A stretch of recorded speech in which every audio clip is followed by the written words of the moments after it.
Welcome back to another episode of the Peaky Pod by Story Archives. I'm your host Mario alongside Zachary. Welcome back. Hey y'all, how you doing? We are here with the premiere of Season 3, Episode 1. Is it 1922 already in the show? Yeah. Yeah, I had a little bit of a note about that because, you know, we end Season 2 and Tommy is saying he's going to get married, right? And it's kind of weird to wait 2 years to get married, especially somebody who is rich like Tommy. You figure he could get married at any point. So I was thinking maybe the writers needed to push the story forward a bit to hit a certain historical timeline that they're trying to be on. Mm-hmm. I think that's, what do you think about that theory? I think it's possible, but I also think it opens up the ability for them to manipulate the storyline in easier ways, right? Like if this happened the next month, if there were significant changes that occurred between the season, it's kind of hard to just tell that away, right? Like you got to have that gap. So there's some time where, yeah, you know, they could have gotten a bigger office and expanded.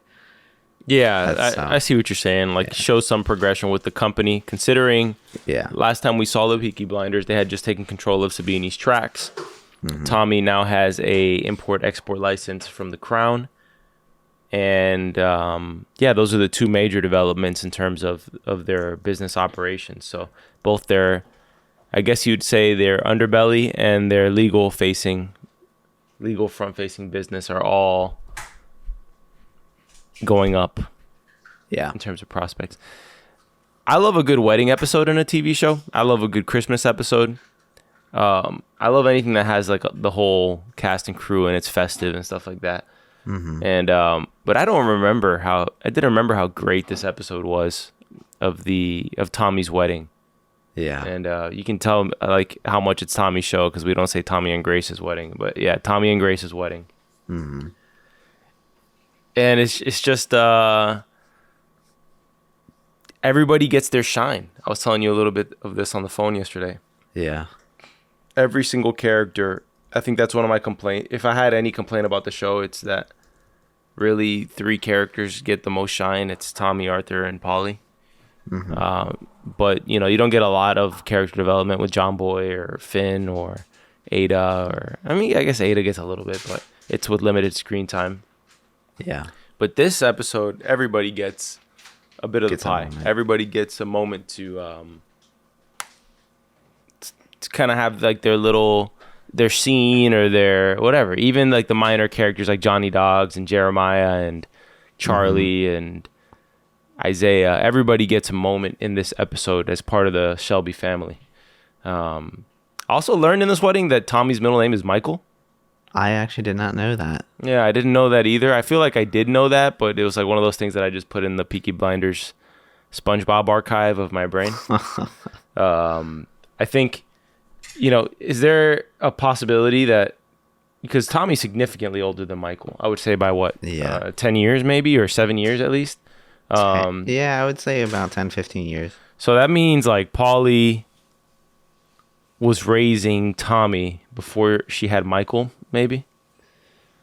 I mean, definitely, because you have Tommy, Arthur, and John Boy, all who remembered Michael as a baby or a 2-year-old or whatever. Mm-hmm. So she was definitely present with Tommy before then. So maybe she had a particular soft spot for Tommy to name her child the middle name of Tommy's. Mm-hmm. And vice versa. Maybe Tommy sees a bit of himself in Michael because his own middle name, he shares it with him.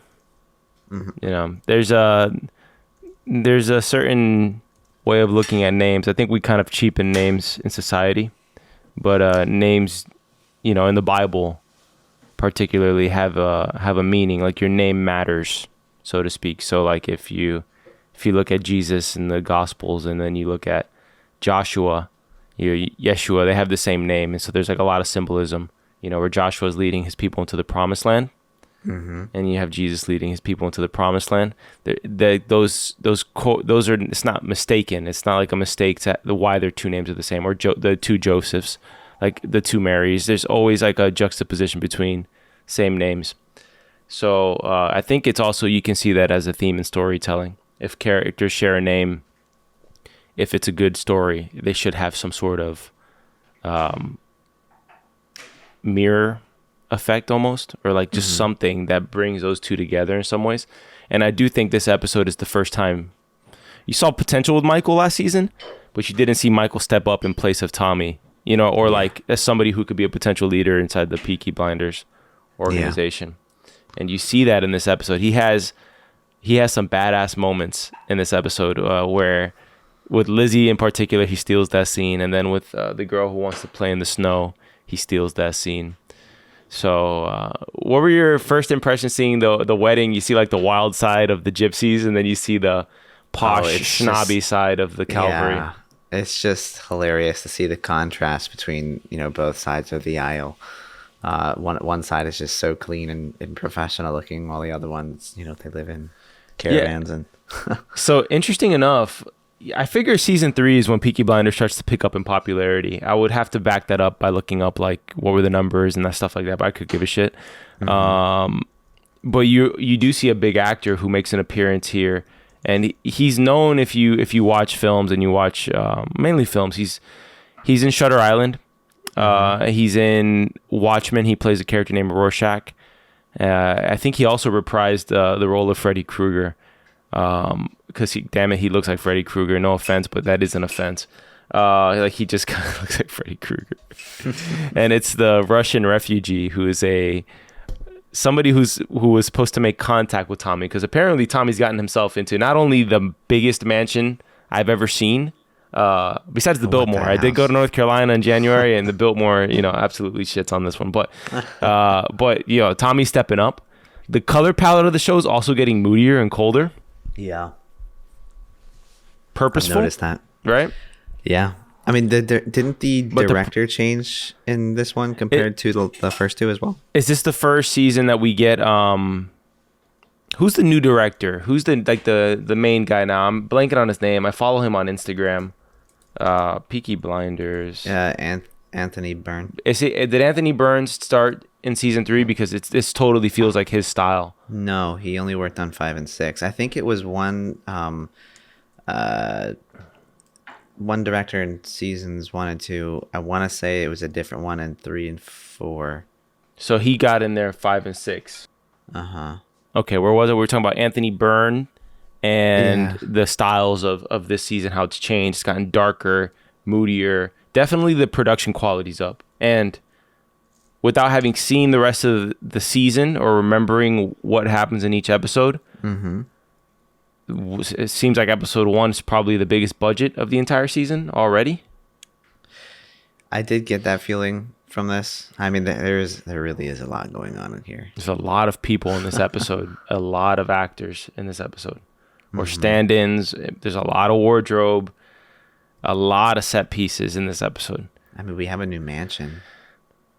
Yeah, I mean, we can't really recall Tommy's house period before this season, because he's always either at Ada's. He's literally a gypsy. He's always moving around. You know, he's just always kind of. I know he has a flat. We see his flat in season 1, but it's nothing spectacular. You know, the most spectacular thing about that Tommy owns last season is the garrison and his office, but it's not his. You know, it's not his house or anything like that.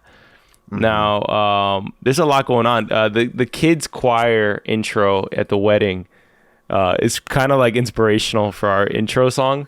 It's like the same version. It's not. I don't think we have. Ours is not kids. Ours is an adult choir. Kids, they're adults, but it's the same style. It's the same style of our intro song, which is one of the nicest renditions of in the Bleak Midwinter hymn, or whatever that song is. I think so. It's got to have that quiet choir-esque sound. It's great. Yeah, I had a couple of notes here just from the wedding. You have Grace wearing purple. Were you able to dig anything up on that in terms of meanings? Was looking it up. Why purple?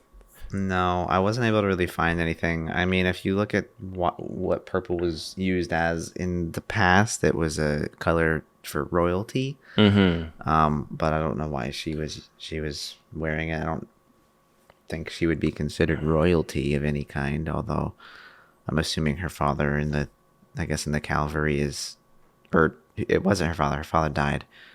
Yeah, well, I have a question. I mean, it's been 2 years. They have a kid. So Yeah. we know we left off last season where she was pregnant. So that's, obviously 9 months. Mm-hmm. Yeah, they had the kid and then they waited 1.5 years. And we find out why later in the episode that Grace's husband killed himself, which I didn't know that they were married. I thought that it was... See, I thought they were married. I thought they were engaged. I don't know. I feel like they were married or something. Did they allude? Does Tommy allude with Arthur? I know we're going out of order, but this is a recap episode, so we can kind of jump around here and there. Mm-hmm. Are they alluding that maybe the Peaky Blinders killed Grace's husband? I didn't Google verify that, but the moment Tommy says that to Arthur, that hey, most people don't know that Grace's husband killed himself. They think it was an accident. But then Arthur says, "You think I'm an idiot, Tom?" So that was like, why would he say that line right after that? I don't think Tommy would go so far as to kill Grace's husband. I just don't see it.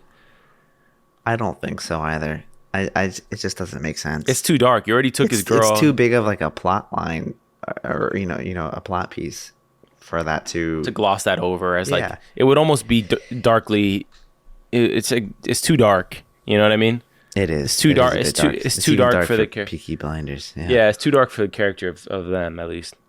Now, it seems the Peakies generally have gotten into cocaine because there's girls just loudly asking for cocaine at the parties. Hold on. So she was wearing a lilac wedding dress to show she's in mourning.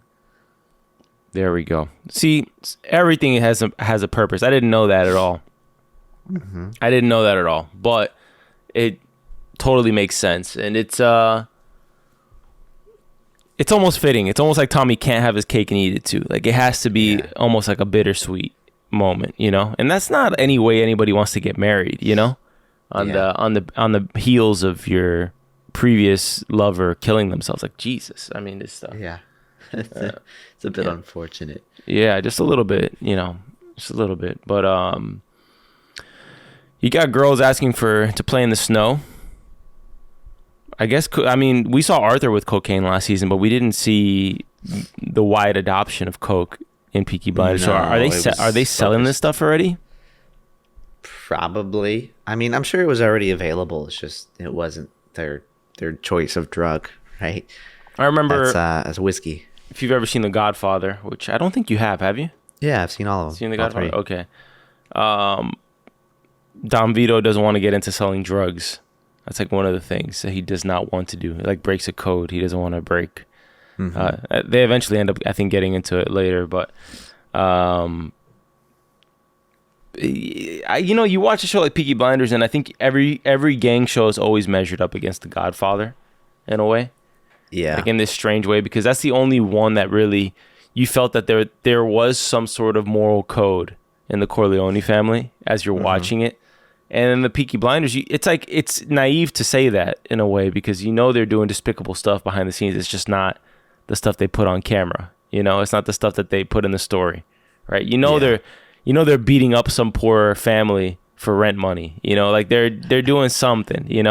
They're blackmailing somebody. Like they're doing bad stuff. It's just we're only seeing them in their better, their glossier moments, right? Yeah, of course. I'd love to know all the bad stuff that's going on. We would hate the characters. You'd probably hate the characters because think about the show Ozarks. I don't know if you've watched that. I haven't seen the last season, so don't give me any spoilers. I'm not going to spoil anything, but they do just like if you watch any season, they go off so into the deep end that it's like they're hard to root for. Yeah. At certain points because they're just so selfish. What Tommy has going for him is that he does love his family. Like he does truly try to take care of the people around him, even though he is a authoritarian type, in terms of how he manages his affairs. I know Tommy in the beginning when he's in the mansion, he's in his office and he's just sitting there, head down, smoking a cigarette, drinking, is one of the most relatable things ever. If you ever had like a big party that you've organized and you got a bunch of people in the house and you just need to get away and just like just get away for a moment from everything. It brought me back to my college party days of organizing a huge party and making sure the house didn't get destroyed. Oh yeah. Yeah, making sure like my friend's house who was they would give to us for a party that just wouldn't get absolutely demolished. And you just got to get away for that breather every once in a while. And Tommy's doing the same thing, because after this scene, he gathers his men in the kitchen and he says, we get the no fighting scene. No fucking fighting. We get all of it. Best. And we get a little bit of the whole group in there. You get Isaiah asking, hey, Tom, what about some cocaine? And then you got Finn sucking petrol from cars, apparently. I don't know if is he doing that so they get stranded there, or is that a form of like getting high? I don't know. I mean, I'm sure you could like sniff the gasoline to get high. That's a thing. Jeez, for sure. But sure, in the backwoods you could somewhere. also be siphoning it out to steal the gas. I don't know. It's like of all the things to do, though. Yeah. Jeez, of course, it would be Finn who does it. But you got I guess Johnny Dogs reading fortunes, maybe, and Charlie telling tall tales about Tommy. I mean, I'm always surprised when Charlie's involved in the scoldings. Dude, I'm like, dude, you're an old man. Like, what is going on here? Mm-hmm. Aren't you supposed to be the father figure for Tommy? What is this? I always love in that scene that Arthur's just eating a carrot, and he's just eating like a random carrot. And when Tommy at the end pushes the waiter, he just throws the carrot at the waiter. That's always like the little thing in the scene that is hilarious. Like tops it off. Yeah, it's like a little cherry on top of that scene. I could see that being an unplanned thing. He just did it in the moment. I also love that, like, he says no fighting to John Boy, no fighting to Arthur. He looks at Michael and he does like he was about to say no fighting, but then he saw it was Michael and he's like, he didn't have to say it to Michael. Like, hey, you're not going to put me in a situation where I have to scold you. Mm-hmm. Which is... Yeah, he's not that wild. Yeah. Which is just like... It's not that... He's more like Tommy. He's not going to be causing a ruckus, in that sense. Arthur and John are, willing to throw hands with anybody. Mm-hmm. But we also see the introduction of Linda, according to Arthur. Who seems like this kind of like Puritan, overly zealous type. Yeah. Like repulsively legalistic in a sense. Mm-hmm. She's buttoned up. She's saying everything contrary to what everybody else says to Arthur. Arthur's supposed to give a speech. He alludes to the suicide of Grace's former husband. And it's like, goodness gracious. You could tell it's coming from like a position of kind of holier than thou type of thing. Yeah. That's the impression I got. It's like she's the one who told him that was a good idea to bring up, because she is the one like looking down on high, looking and saying like, yo, look at them getting married after this. Like, it's kind of, messed up or anything like that. That's what it felt like watching this. She is a very judgmental character. Is Linda and Arthur together? They have to be together. I don't know if they're married though, because they haven't specified that yet. Because I was wondering, I'm like, if this is the first episode that we see her and they're not together, I was thinking for a minute, is she related to Grace in some way, or at least knows the family?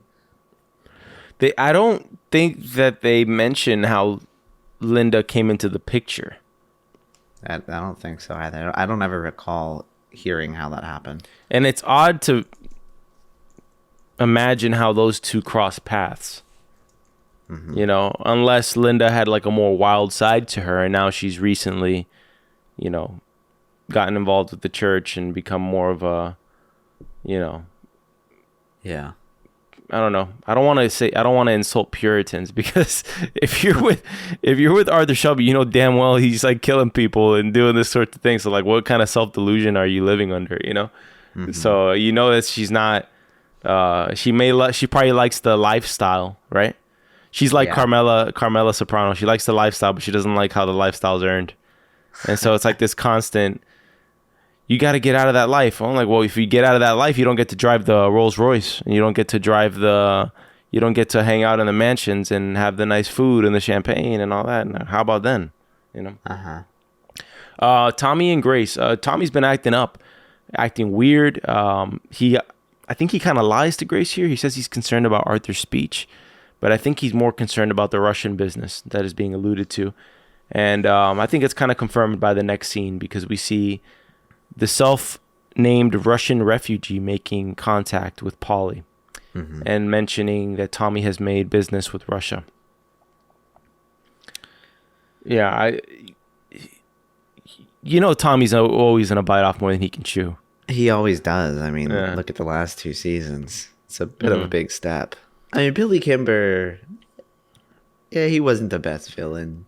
But he was more than Tommy could take on. Tommy. Yeah. Tommy has been an underdog in every fight so far, but we did end last season with a job that he needed to get done with Churchill. So we do find out that this job is related to that. So it seems that Tommy mixes in his ambition as rewards for the risky missions that he takes on, right? Yeah. So the first one, it was like I'm the outsider. I need to steal some weapons. I need to leverage their use, and I need to leverage my gallantry in World War One. Remember, the stealing of the weapons was an accident. An accident that he leveraged for himself. He did leverage it, but it wasn't. It wasn't. But he ultimately couldn't leverage it very much because Grace ruined that by giving up the locations of it to Campbell. But he did lay the foundation by that little political battle with Campbell, by leaking pretty much that he is a war hero and blah, blah, blah, blah, blah, and using the fact that Campbell didn't serve against him, and Churchill being the type that he is, knowing that sometimes you have to operate in the shadows in order to do like the greater good, right? And you need somebody on the bottom while somebody's on the top. Similar to Tommy's enterprise has a criminal underlayer, and you have the front-facing legal business as well. Because he operates in import-exports, and they talk in this episode that he exports cars to the Americas. Apparently Tommy's been to New York as well, because they mention a gift that he brought back from New York to give to somebody. I forgot who in the show we mentioned that about. I have to mention a scene with Michael, because it's definitely, in my opinion, his highlight of the episode, which is the scene with Lizzie. Tommy's apparently given orders top down to stop fraternizing with foreigners, obviously because he thinks his business has made it unsafe, that there could be spies or people who have ill intentions for those who work for his company. Yeah. And so Lizzie has apparently taken to an Italian who is at his restaurant lit on fire by the Peaky Blinders. But she's probably being naive in terms of who this person is, because they mentioned that he had changed his name 5 or 6 times in the last few months. So he's obviously not who he says he is in terms of his connections to whoever he's in connection with, right? Yeah. But Michael owns the scene. It's Arthur and Michael, but it's Michael who very much has the Tommy moment, but almost pushing the point of a little bit too arrogant in his power. Did you get that vibe too? I get that vibe a lot from Michael. He is somebody who is just like, he got where he was going too quickly, and he thinks he's just such a big shot. Yeah, it's almost like they've handed too much to him, or Tommy's communicated too much about what his plans are for Michael. Right? Yeah. On to Arthur's best man speech. Never have Arthur as your best man. Yeah. I was disappointed by this, because I was actually hoping for an epic best man speech from Arthur, but it did underwhelm in every way. It was truly bad. Like, it wasn't like you overplayed bad. It was just truly bad, like stumbling on his words and not talking like himself. I feel like it would have just been plain old Arthur, like Arthur in the Arctic Monkey scene at the end of season 2, not even with Coke, just a little bit of liquor in him, just Arthur at the garrison. It would have been a great speech. But this was like Linda Arthur, and I think that's one of the negatives of this episode, is that you start to see Linda Arthur emerge, which is this like conflicted man. It's like the version of himself who tried to hang himself, right? Yeah. I mean, I was doing a little digging. So, I mean, Linda met Arthur sometime between last season and this season, so they are together here. She's been trying to help him get off of his cocaine use, And alcohol. Yeah. Because Tommy hands him a flask earlier in the episode, and Arthur also talks about that he's only had 3 shots and he's already drunk. So that didn't help. But did that pick up? I got a text message come through, but I don't know if it picked up on the mic. I don't think so. All right, sorry for the interruption, yo. Forgot to put my do not disturbs on. The thing about Linda that's concerning is that it's clearly a bad speech, and she's there like brushing his face like this doting mother, you know, like the like when your kid does something bad, but you're like not handling it the way you need to, and she's like, "No, you did great, honey." No, you didn't. Like, it was awful. It was awful. Good. What is that? Is that a dinosaur? Yeah. But I got to say, silver lining, when Tommy's talking to Arthur and confronts him about the speech, and we find out for the first time that Grace's husband had killed himself, supposedly, unless the Peaky Blinders were involved in some way. I don't think they were. I don't think divorces were easy to get back then. Probably not. Like, I don't know what the repercussion would have been, but she cheated on her husband, got pregnant by another man. I mean, I think if you found out that you were sterile and then your wife slept with somebody else while you were out there getting tested. Oh yeah, I mentioned that. Like how cruel that was. Like, that's probably enough to kind of. Yeah, that's getting into red flag territory, to be honest with you. Like, that is some red flag territory right there. I know, but they're married now, so I didn't want to like some history. They have history together. If they had no history, it's complete red flag territory. But yeah, real classy move by Grace Burgess. What's her name? Grace something Burgess. Like, and who's her family? Like, it's such a random ass family. Like, all of them are just cavalrymen. I just didn't see Grace having this huge family. Did you? No, me neither. Her name was, I think, Grace Helen Burgess. Before she got married. But as far as who her family is here, I would assume these are all like distant friends cousins of her father and uncles and things like that. But I mean, it's a bunch of distant military relations. Yeah, enough talk about Linda, Arthur. Let's talk about gangster Arthur. All right. The moment Tommy talks about the Russians making contact, it's awesome to see Arthur like go from immediate drunk, sorry for myself Arthur, to business mode Arthur, and that he like just engages that mode quickly. You know, going back to the kitchen scene of the no fighting. We start the episode with Tommy not wanting anybody to make a commotion. And it changes to he wants everyone to make as big of a commotion as possible because he has to deal with the business of this Russian. Yeah. Probably because he's going to find out that the Russian is a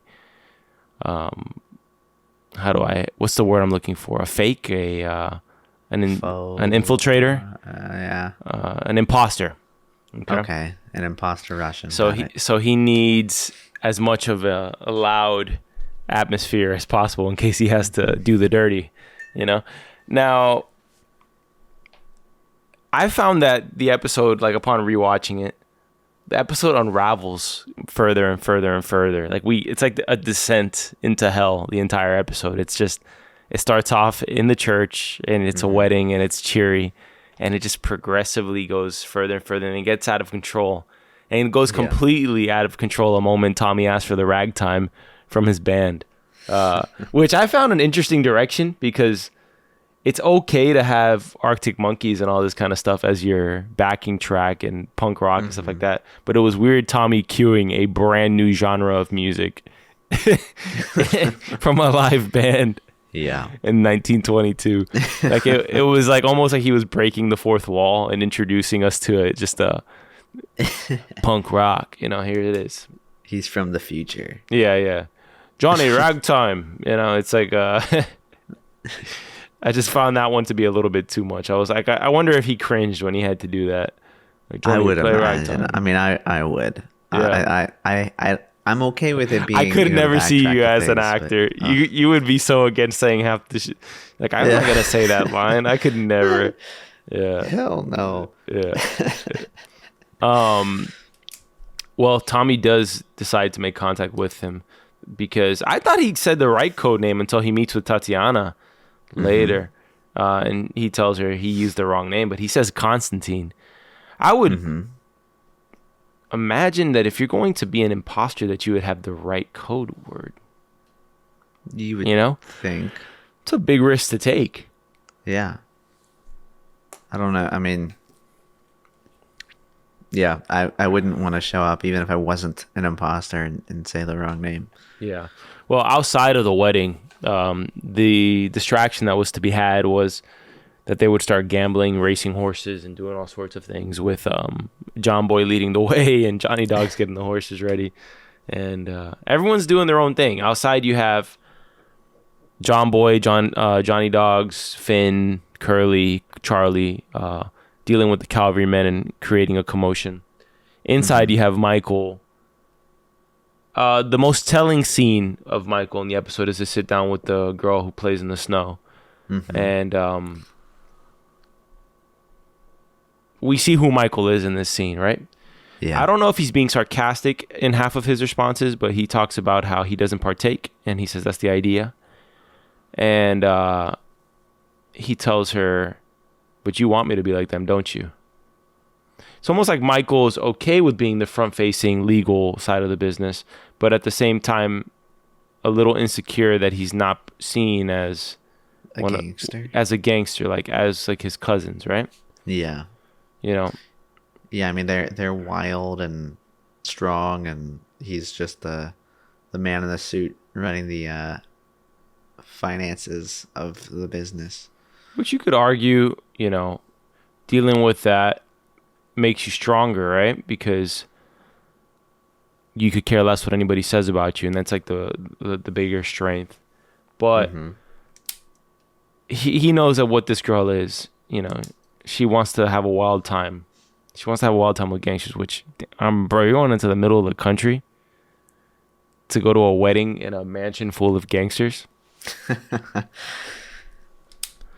But just the promise of Michael in this show is so much that it's like you can't help but think his name is Michael. Of course, that comes back to The Godfather, where you're like, Michael, you know what I mean? It's there's that bit there too.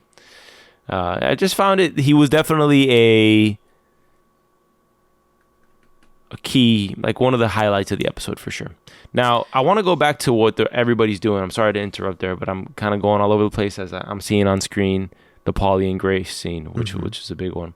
Arthur is dealing with the Russian, egging him on as in the same way that the Russian's egging him on. Obviously, as Tommy says earlier in the episode, Russians see family as weakness, so they try to use it against their enemies. But Tommy says, I see family as strength, which is part of the reason why we're rooting for Tommy.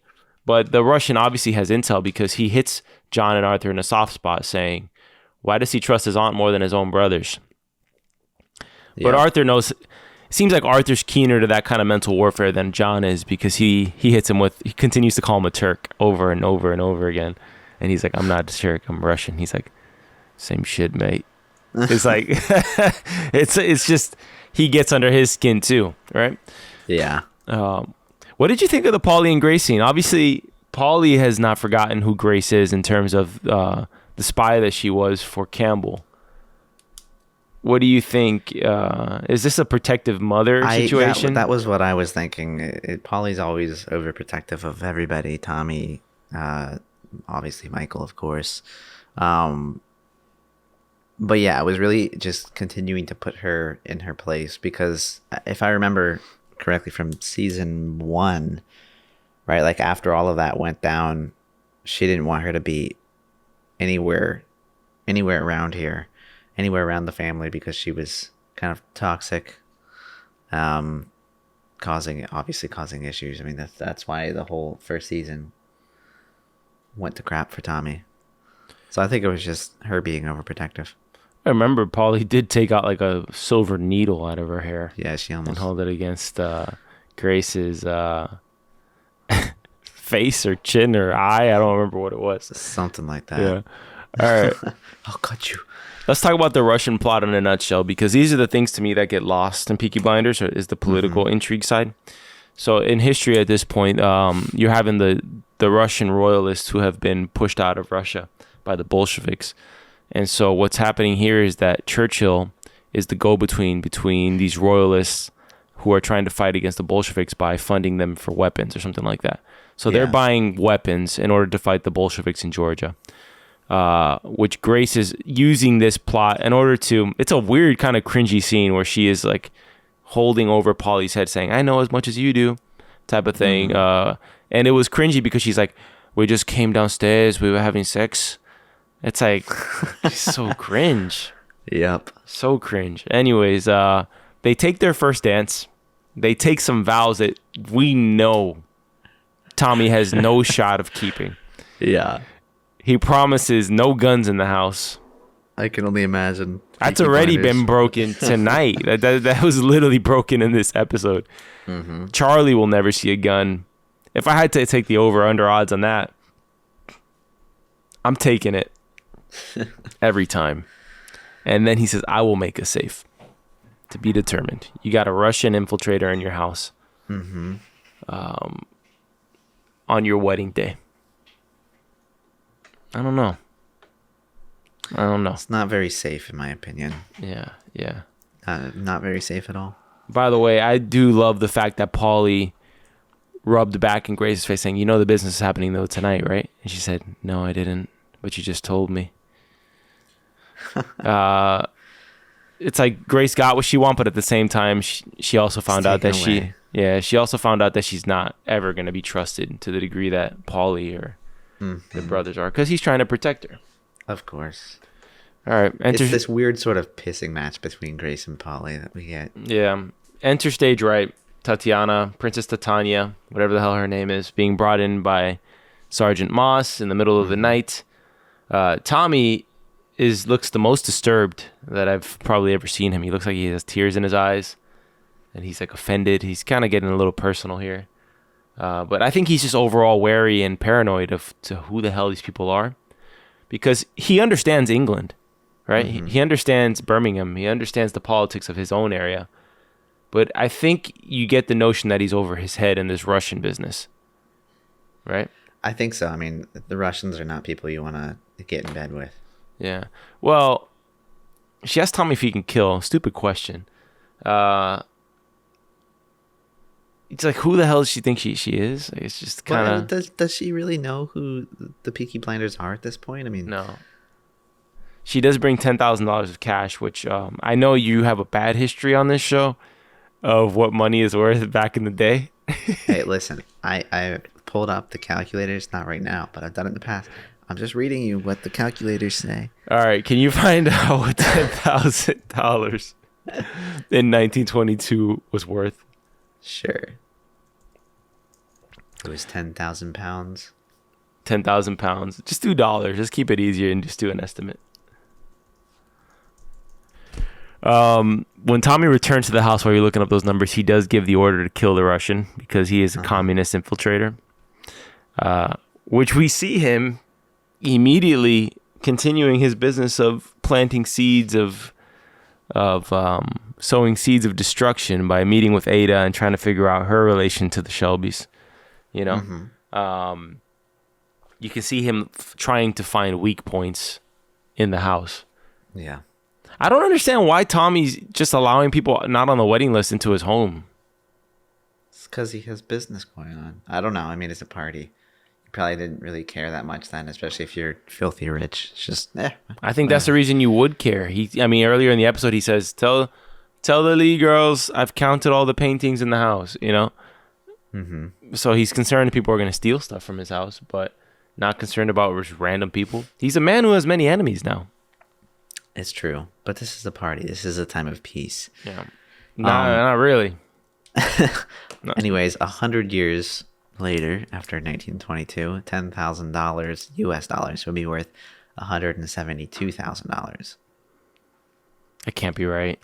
I can't trust you with these numbers. Bro, it's inflation over 100 years. Yeah. I was expecting more. $172,088.69 is what $10,000 was in 1922. Damn. We're never buying houses. No, I know. It's crazy. Anyone our age on this listening to this podcast felt that if you live I don't know where the hell you could live in, maybe in rural Arkansas you could buy a house, but you ain't buying one in Miami, I'll tell you that. I'm just gonna go pitch a tent in like the middle of Kansas or something. I mean, yeah, I've been watching this show 1883. I just finished it.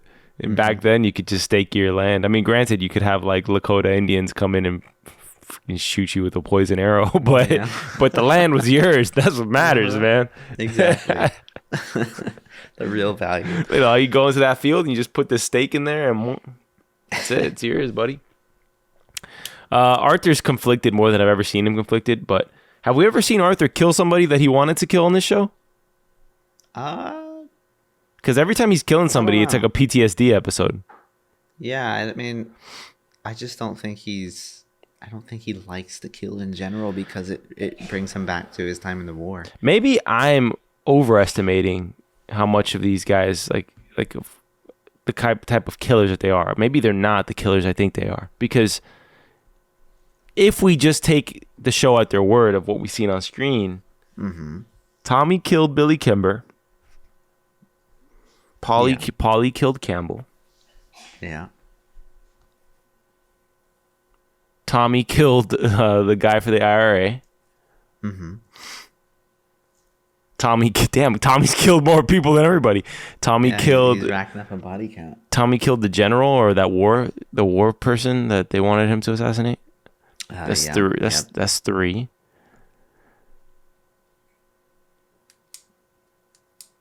Sabini didn't die in the last season. Yeah, no. I don't think Arthur's killed anybody except for that boy he was boxing. Yeah, I mean it was kind of accidental, but at the same time it wasn't. He just lost it. Interesting. So Paulie has killed more people, or the same amount of people as Arthur. At the moment, yeah, it seems that way. Interesting. Well, he does get the short end of the stick on this night because Tommy uses his wedding as the getaway and I mean, understandable. It's your wedding day. I don't want to kill somebody on my wedding day. Yeah. So Arthur's stuck with taking care. I like the way he says, my favorite line of the episode. No, that's not my favorite of the episode. But my favorite line is when the Russian asks him, "Can I use the lavatory?" And he says, "You can piss outside." But the pause. You can piss outside by the stables. The way he says that line is so good. It's like somebody whose eyes are looking at you, but they're like 1,000 miles away. He's like, "You can piss outside by the stables." That's at that point the Russian knows they're gonna try to kill him. Yeah. Which Arthur does with this nice shoulder straight to him as he's going down the stairs, right? Yeah, you wouldn't catch me walking ahead of Arthur Shelby on a staircase, that's for sure. No, you gotta be walking backwards if you're in front of him. We get one of my favorite things, Peaky Blinders montage here after Arthur takes the Russian down to his execution. We get Tommy watching the men fight with the cavalry general, or the man who says they feel like generals. You get Michael having sex with the cocaine girl. You have Arthur trying to kill the Russian, and you got the music getting more wild because at this point we've had Tommy with the ragtime cue. Yeah. And the party's the whole thing is just kind of getting more out of control. John Boy's fighting a cavalryman. Oh no! John Boy's fighting him on accident. Yeah, John Boy's fighting like 1 million people at once. I don't think John Boy's gotten this much attention since he tried to marry Lizzie in an episode. I don't think so. No, he's kind of been a very silent person in season 2. I think who did he marry? Esme. Esme, I think had more lines than John Boy did in season 2. Yeah, absolutely. Gotta say, felt like Arthur had the advantage in this fight, but lost it very quickly. Yeah, the fight with the Russian, that is. We still don't know this Russian's name. The Russian when Arthur's about to shoot him, he says, "For the love of God." It's almost like he's using that against Arthur too, right? Yeah, as a weak point. Well, I mean, who knows how long they've been watching the Peaky Blinders at this point. There's been a 2-year gap since what went down in the field in the last season and now. Interesting. Yeah, no, it's you just always assume like the fighting is the Arthur's strong suit, but the Russians giving him a hard time. When someone's fighting for their life, man, it's not an easy fight. No, it's not. But Arthur does succeed. Is victorious. And Tommy looks on as the whole party in front of him is causing the distraction he needs to kill the Russian. I like that the shot of the mansion there. It's a little creepy. It's haunting, right? Yeah, but it's still such a nice house. What do you think about Tommy's bed in the middle of the room? I mean, it makes sense, right? It's between 2 windows. I've never seen it before, but it's interesting. I mean, the room is massive, so It's true. Is Tommy making that much money, like that kind of money with this stuff? Like, that's a large house. Like that's like the house of a royal. I mean, it's Lord. a large house, but look at the house of God, I forgot her name. The girl from last season that was training the horse. Yeah, she would make Carlton's house. Yeah, May. Yeah, that house is ridiculous. That one still puts this one to shame. Yeah, it's a great scene where you see the cavalry's leaving, and then right after that, there's a body being taken away on a cart. Yeah. We get a little bit of everything in this ending scene, but I wanted to mention something that was said in the scene where they're preparing the horse races and the gambling. First off, Tommy has a foundation that he's using to kind of rehabilitate his image in the community. And Charlie says they're going to elect him Lord Mayor pretty soon. And John Boy says, that's the idea, Charlie. That's the idea. So it's a little Easter egg of the intentions of Tommy. It's to legitimize the business to a point where they can get away from all of it, the illegal side of it eventually. That seems to be it. To get him to a position of power where he is immune of these kinds of situations, where a Russian is showing up to your wedding to do God knows what. End of the night scene. We got Tommy and Grace holding each other. We have the cavalry leaving. We see the Russian body being taken away. We see an artist who also doesn't belong at this wedding trying to visit Paulie's room. I don't understand this artist. His character just creeps me out. And he's just weird as hell, and I don't understand how he fits. Very bizarre. I don't see how he fits in this picture. We see Linda sitting in a church by herself. I want to know why. I want to know where and how far this place is from the mansion. It doesn't seem like the place you can get to very fast. Does he have a church on the property? I don't know. I feel like this is a church that we've... This is the church that they were at the wedding. Yeah. How close is it to the house? I mean, it can't be that close. She just seems to enjoy having this manipulative hold on Arthur. Yeah. She's a very controlling person.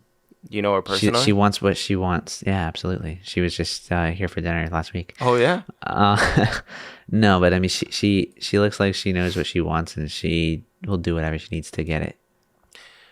Yeah, I agree. For the first time, we see Tommy in dad mode. He's making love with Grace and goes to get his baby. We see little baby Charlie, I think, for the second time in the episode.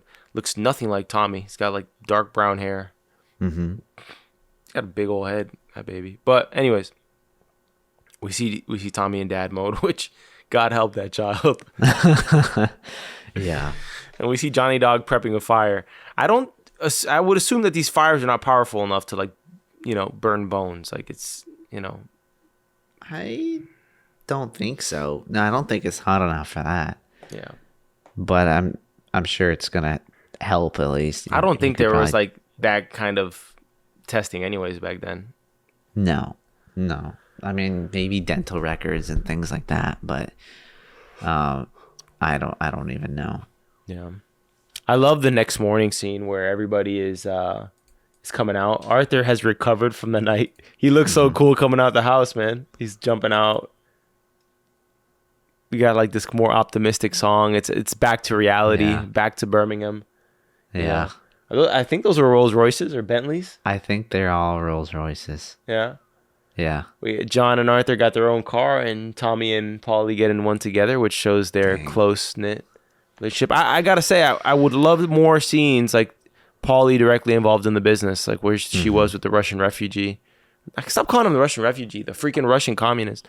I would like more scenes like that because we haven't seen Paulie too involved in the business.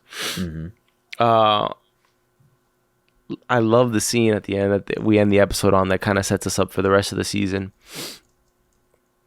which is Tommy and Paulie going to the vault with just clothes full of cash, a vault full of cash. And Tommy is at this point, he says, we have more money than all those toffs put together.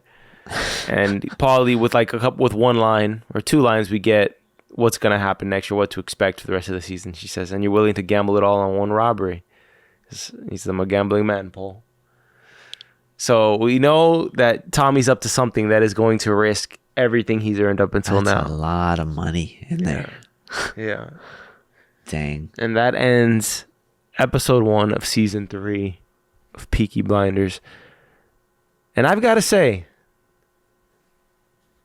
maybe the strongest premiere episode of a season so far.